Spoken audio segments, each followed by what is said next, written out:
The votes have been done and dusted, EVMs have been secured, locked and sent to the strong rooms, and the die has been cast.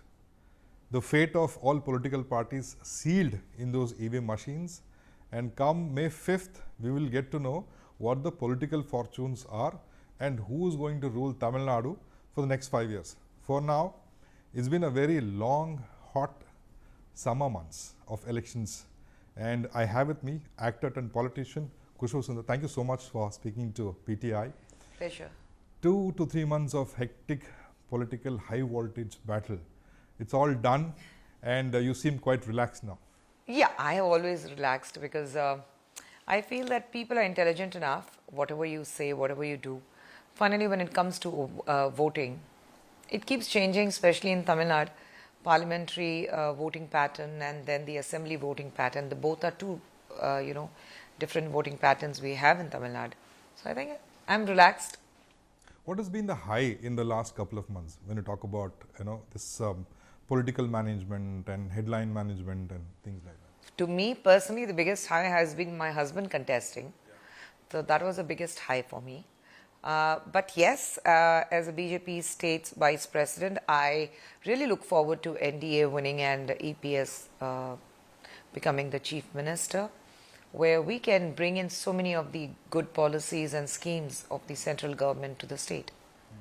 One of the two big faces of BJP, you and Annamalai, you guys sat out these elections.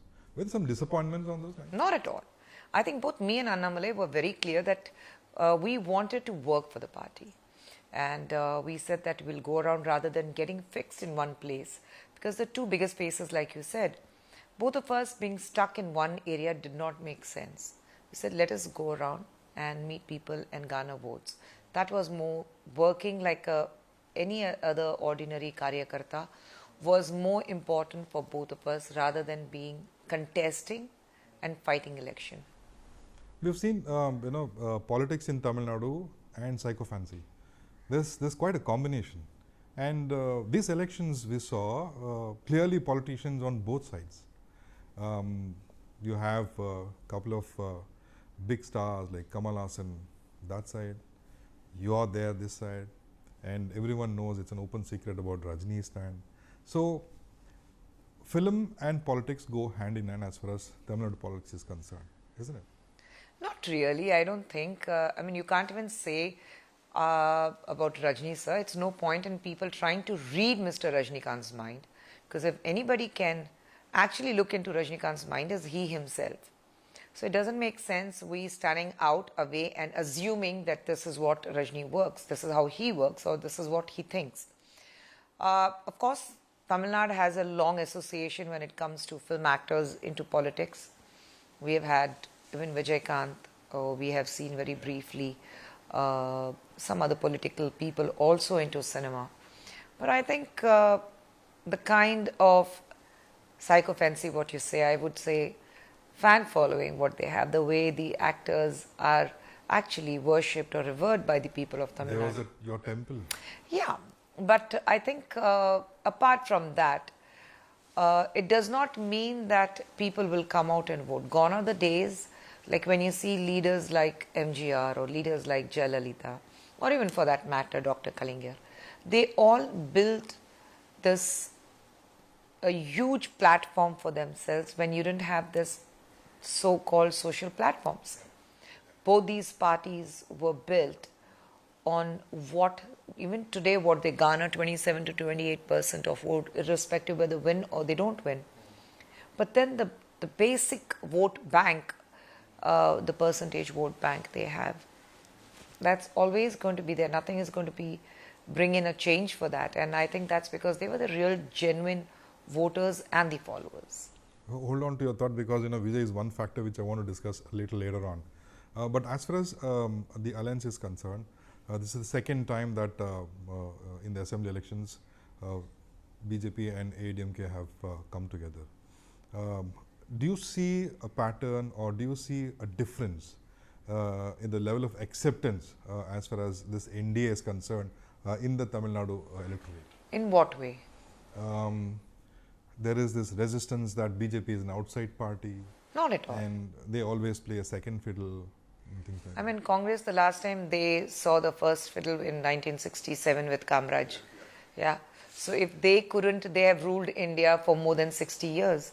If they can't come back and they don't have the courage or the guts to stand alone in Tamil Nadu, despite having a huge fan following or a great statesman like Kamraj, we are still starting new. We are not very old. We are a very young party.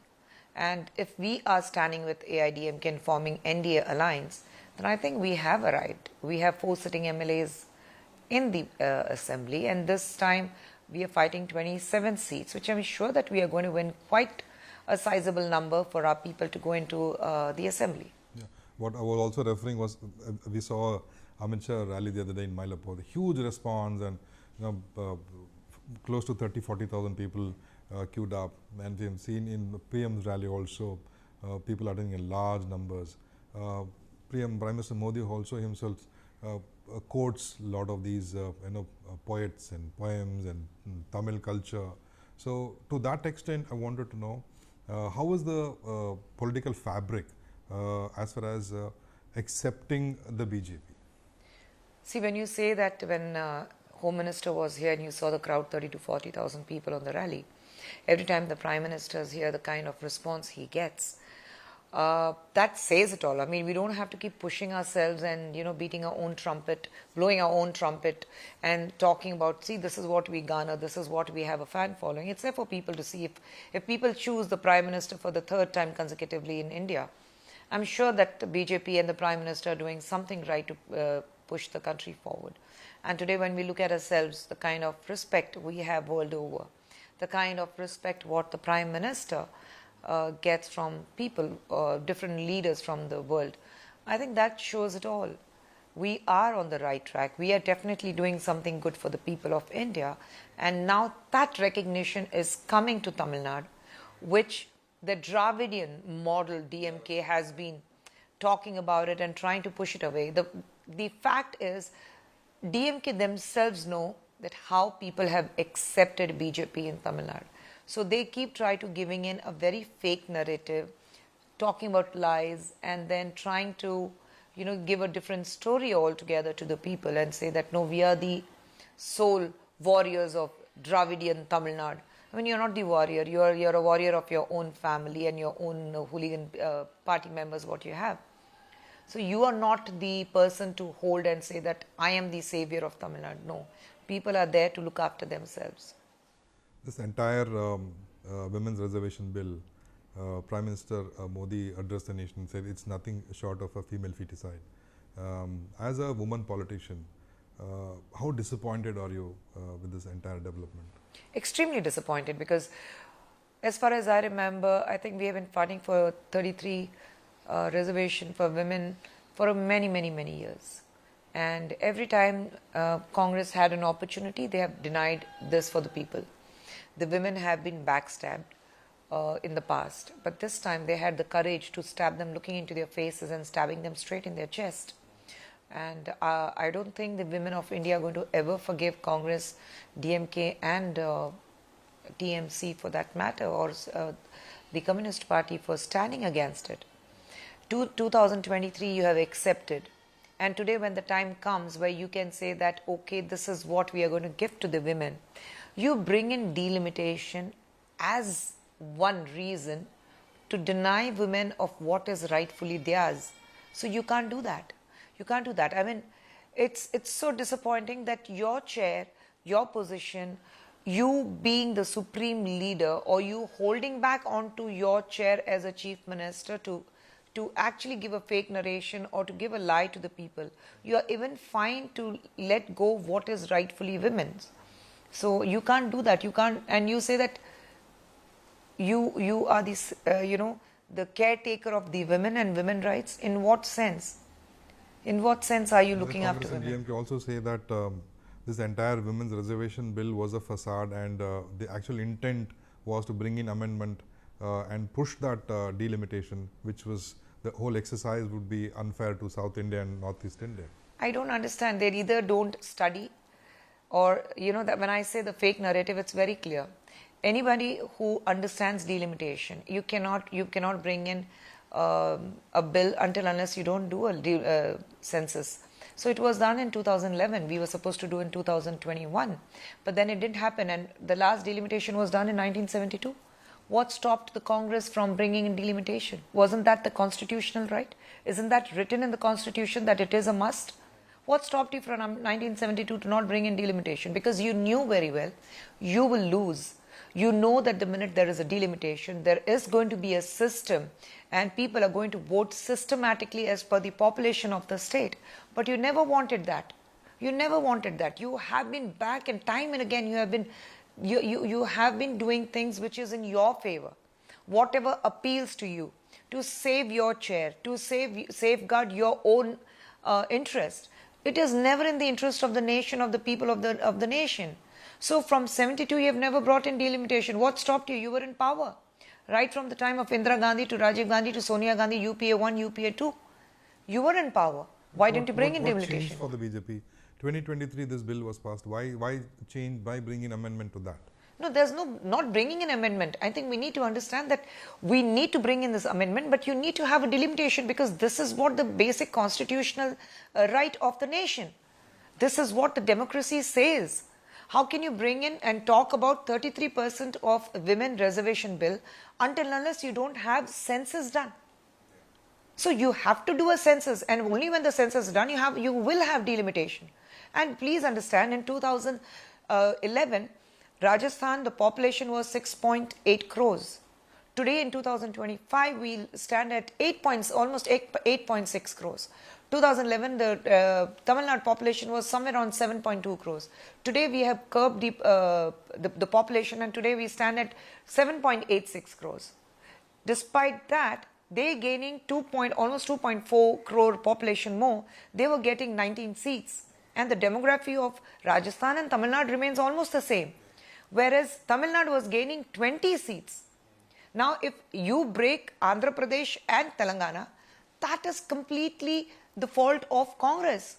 You wanted to be in good books. You wanted to have two states so that we can have money power from two different states.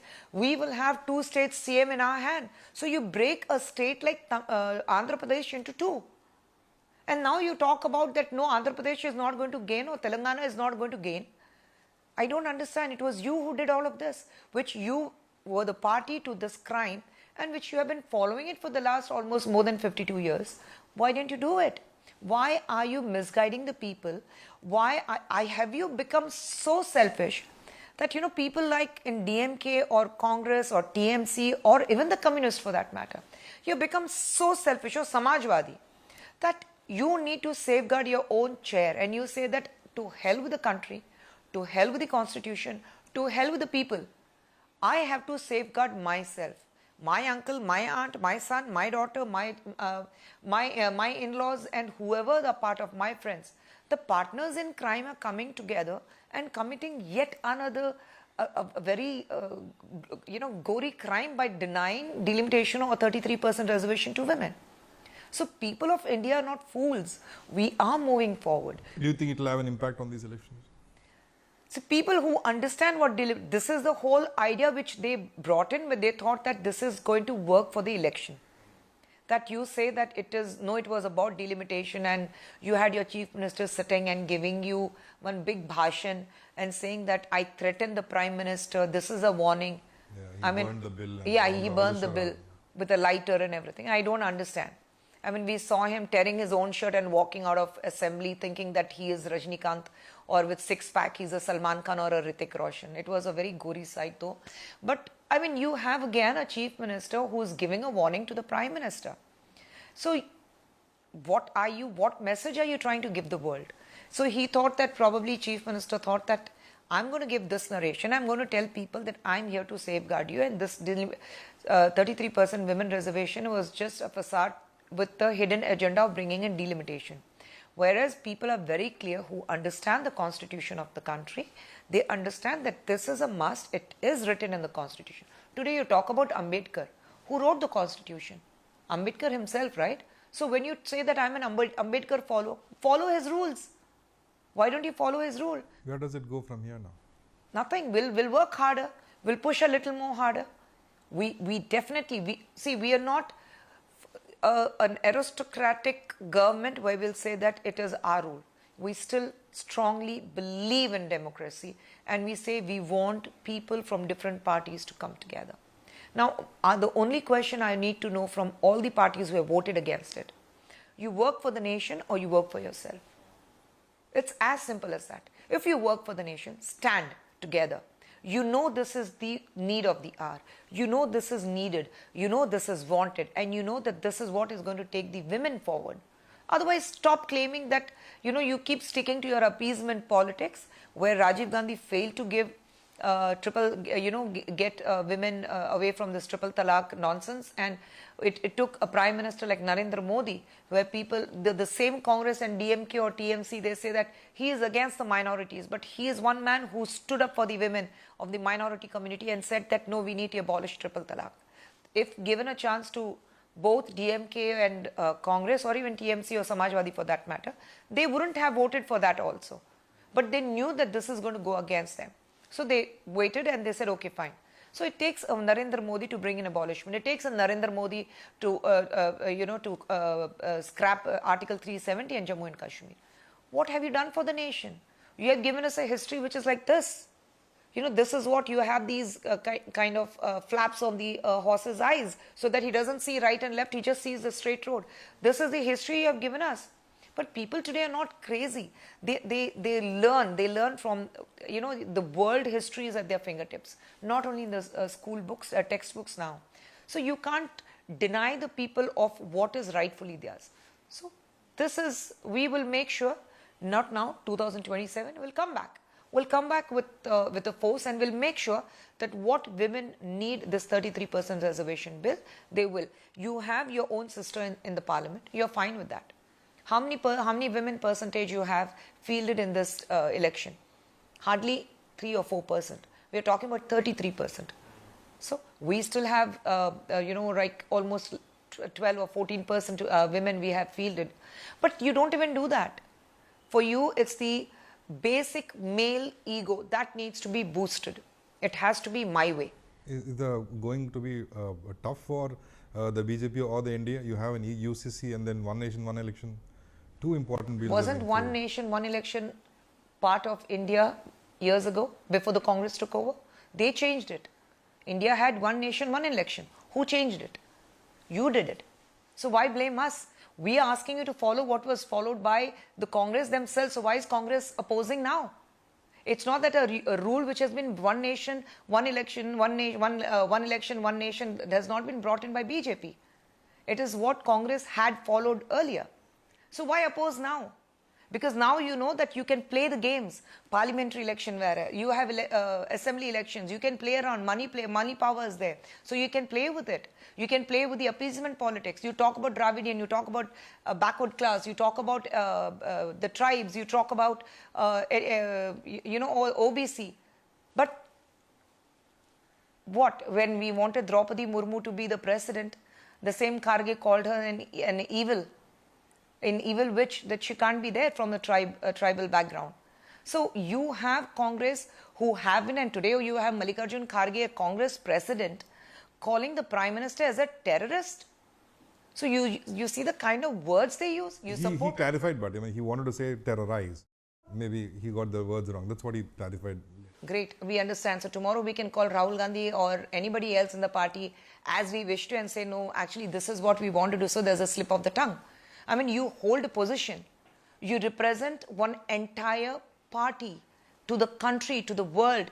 Who is the president of Congress in India? It's Mallikarjun Kharge. And you cannot have a slip of the tongue. So anybody else can have any slip of the tongue and then we say, sorry, it was a slip of the tongue. You don't do that. Coming back to Tamil Nadu elections, do you think that DMK and Congress are in a complicated relationship? We didn't see them campaign together. You saw different video messages from Stalin. I think it's a very, this election for them is an election of convenience. So they both don't have a choice. They have to hang on to each other. There's so many crimes committed together. They're scared of each other. So I think that is how I look at it. One fizz or X factor these elections was Vijay. Day for yesterday also, there was a lot of these videos on social media where, you know, the workforce wanted to go back home. There were no buses. Buses were not there. Buses were there. They were charging 3,200 per ticket. And on the polling day, a deserted look across Chennai because the labor class was missing. Hotels closed, restaurants closed, everything closed. No Ola, no Uber, no autos. People went back to their homes. Do you think that this one of the reasons why, you know, because the Vijay factor will be one of the factors in this election? I wouldn't attribute everything to Vijay factor. I think mainly because people are tired of DMK. They need a change. So they want to go back to their hometowns and vote, really vote, because they think that we need a change. Who they vote for is definitely their choice. But when you see that if Tamil Nadu, in Puducherry, if you see that the polling has gone up to 92%. Like after 1964, it's only now you see 90 plus polling. It's not Vijay factor alone. It is SIR. Assam has seen the maximum polling after many, many years. So where is the Vijay factor in Assam? It's SIR. What we are going to see in 2 phases in West Bengal, it's again not Vijay factor in West Bengal. It is SIR.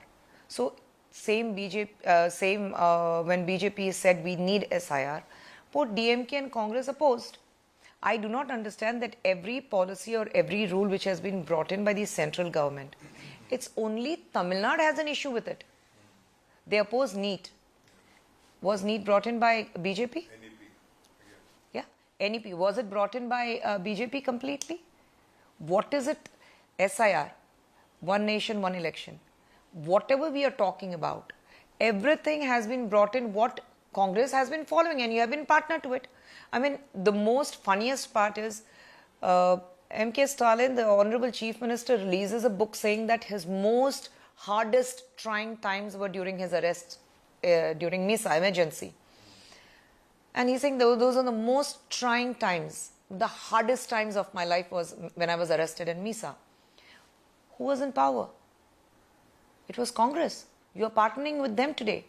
And who releases the autobiography? Mr. Rahul Gandhi. So I don't understand the equation. I mean, you accuse the Congress saying that is the most hardest times of my life, and yet you join hands and say, okay, we are friends, we are brothers. I mean, I don't understand. So like I said, you have committed so many crimes together. You're so transparent to each other. You know that both of you can easily pull you down. So it's like a crab story. You know, every time they want to climb up, the other crab will hold him and pull him down. So it's like you don't climb, I don't climb. We both stay at the bottom. So that is what I see between the Congress and DMK, the alliance between them. How do you crystal gaze for Vijay? See, what I personally feel is Vijay is going to garner somewhere around 15 to 17% vote, which is huge. For the first time. For the first time. But my worry is, will he sustain for the next election 5 years? Because he is not going to win to form a government. All the polls, the exit polls, whatever we have now, of course, closer to 4th of May, you'll have much more very defined exit polls you will have. But nobody is giving him more than 4 to 5 seats, which is not enough. Even if you win 10, 15, it's not enough to form a government. So that means, though you are going to dent into a couple of votes here and there, your vote share is going to be pretty good for a first timer. But then the sustainability is what is extremely important. 5 years, it's a long time. It's never happened in the history of Tamil Nadu politics, but then there might be a chance of a fractured mandate. I don't think so. I don't think so. Tamil Nadu has seen when MGR he was a CM candidate, he had a vote share of almost 31%. So, you know, those times are gone. They thought that AIDMK can never win because MGR was unwell, he was shot. But from the hospital bed, he did this, and it was a sweeping victory. So, the base of AIDMK is completely different. What I see DMK now... Do you think it's intact, or after Jayalalitha it's eroded to a certain... Sorry? After Jayalalitha, yeah, the cadre and the vote share, has it eroded? No, definitely not. See, you have, that was I said at the onset, the vote bank what they have, both DMK and AIDMK. DMK is somewhere around 25 to 26%, AIDMK around 27 to 28%. Nobody can touch that. That vote share will remain, whether they win elections or they don't win election. Nobody can touch that because that's the base, that's the Kada base what they have. The Kada base they have is extremely strong, and like I said, the leaders have built it to that extent. But today what I see, DMK is not the DMK which I have seen in the last 40 years in Tamil Nadu. It's a different DMK altogether. Today it's only about money power. Today it's only about, that arrogance of power. That's the only thing I get to see. The humbleness, the down-to-earth attitude, what attracted me to DMK, to be part of DMK when I decided to get into politics. I don't see that DMK at all. I mean, to me, I can easily define DMK as before Kalaignar and after Kalaignar. That is very easiest way for me to define DMK today. Well, these are some serious aspects. Let's go to some fun aspects. Social media was very interesting these elections. A couple of memes that I want to bring it up and what your reaction on that. One is when Vijay was cycling, suddenly someone wanted to give him a bouquet. He left the cycle and ran away. He thought it was a bomb. And then there was another meme where it was about Prime Minister Modi. He tried to look a little darker to connect with people of Tamil Nadu. That went a little viral as well when he addressed a rally somewhere in southern parts of Tamil Nadu. So, a lot of these memes were dominating this election. What was your chatter when you see all these things? As far as the Prime Minister is concerned, I can write it down and give it to you in blood that he is not somebody who would want to turn darker to appeal to the people. It's just that in today's times, I saw some picture where myself and two of my other colleagues were in a swimsuit. That there's a vote, there's an election happening and look at these three girls. So I was glad that at least you called me a girl. And I thought that all three of us and all my contemporaries, we were together. So I said, at least we three women looked hot in a swimsuit. So I said, thank you very much. We looked quite healthy, shaped, and a nice swimsuit it was. But Vijay, see again, it's very, very normal for any man to react, especially when in a position like Vijay's. If somebody can reach out to him, there's a breach of security. So that fear factor will always remain. And more than him, it's the people around where we see the accidents happening, we see people coming on a bike, we see people trying to, chase him, getting onto the van and everything. It was quite natural for him to get spooked like that. Yeah, that's very natural. I mean, I don't find anything funny about it, but I think it's very natural for, and not only Vijay, anybody, out of the blue, if somebody is going to come and jump on you, you're going to get spooked out. So it's very natural. Another thing about Vijay is that he carried through entire elections without a single interview to anyone. Scripted speeches, I don't know, what do you make out of it? Not a single interview. Yeah, probably. So many controversies around Trish, around... no, I think more than the controversy, see, anybody for that matter, if they are in a public life, speak politically. I don't think we need to touch even the personal lives of theirs. They are human after all. Let's not touch the public life, their private life. Publicly, as an aspiring politician, if he's doing something wrong, raise a question. If you think the way he spoke is wrong, raise a question. If you think that he's hidden something from you, raise a question. If he's lying to you, you have all the rights to question him. But I think there is other part of him. There is something called very personal life, where he has been a very, very private person from day one. Vijay is not somebody who's, worn his heart on his sleeves or spoken about his family or his children been put out or his wife everywhere or whatever his personal issues have been. Even when he had issues with his parents, he's never spoken about it. He's never given interviews. We don't see Vijay giving interviews. So people complaining now that, he didn't give a single interview. That is how he has been. I think he's been on the roads, he's been meeting people, the kind of crowd he's been garnering. I think people have never seen Vijay. So I wouldn't be surprised. My daughter is a huge Vijay fan. If Vijay is going to go from here, I'm sure she's going to walk out on the streets to take a look at her favorite actor. I wouldn't be surprised, she being a Vijay fan. There was a dress code, you remember, for today's election. Beige color pant and white shirt. And interestingly, Annamalai was wearing the same combination. Again, social media thing I was bringing up. No, I didn't know there was a dress code. Yeah, they Why- called what out did saying that my all Vijay fans will wear a beige pant and a white shirt to show solidarity. Oh no, I didn't know that. So my husband was wearing beige pant with a green shirt, something. Yeah, I think he went from here, white shirt or something. I don't know. What was he wearing? Yeah, something he wore and went. Well, next 10 days. So, what are the emotions and are you taking a break? You've never been with your kids this summer, I think. I took a break the entire month. My shoot was postponed because I couldn't shoot at all. I had to be in Madurai. I had to go around. I was in Kerala, I was in Puducherry, I was in Ooty, I was in Kovai, I was in, again in Kerala, and even in Madurai I was going in the surrounding areas. So it was very important for me to be in Madurai. So I had cancelled all my shoot. It's been pushed. So now I start shooting end of the month.